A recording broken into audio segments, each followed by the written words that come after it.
Next जो मेरा target है वो है बिटवाइज ऑपरेटर। ठीक है, मैंने एक वेरिएबल ले लिया 7 और एक और वेरिएबल ले लिया 5। ठीक है, और मैं कहता हूं प्रिंट कीजिए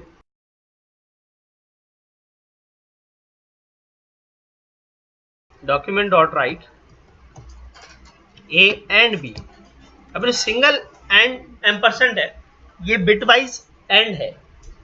बिटवाइज से क्या मुराद है कि आपकी जो भी वैल्यूज हैं पहले उनको बाइनरी में कन्वर्ट किया जाएगा, फिर उन पर एंड ऑपरेशन परफॉर्म किया जाएगा, और एंड ऑपरेशन का मतलब बिटवाइज में मल्टीप्लाई का होता है। ठीक है, तो 5 और 7 या 7 और 5 की पहले बिट्स निकाली जाएंगी और फिर उनको बाइनरी में ही मल्टीप्लाई करके आंसर दिया जाएगा। तो मेरे हिसाब से जो कैलकुलेशन मैंने आपको बोर्ड पे करके दिखाई है अभी, उसके हिसाब से आंसर 5 आना चाहिए। आइए देखते हैं कि आंसर क्या आता है। बिल्कुल ठीक, 5 आंसर आया। ठीक है, तो क्योंकि उसने 7 और 5 के बिट्स निकाले और फिर उन पर जब एंड ऑपरेशन परफॉर्म किया तो ये आपके पास आउटपुट आ गया। ठीक है, अच्छा इसी तरह बिटवाइज और भी होता है। बिटवाइज और की बात करें अगर, तो ये बिटवाइज और जो है ये प्लस करता है। ठीक है, अब अगर मैं बोर्ड की तरफ आपको दिखाऊं 1 + 1 1, 1 + 0 1 और 1 + 1 भी 1।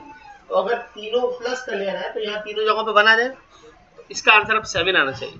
7 + 5 जो है बिटवाइज में वो 7 है। ठीक है, ये बिटवाइज ऑपरेटर्स है।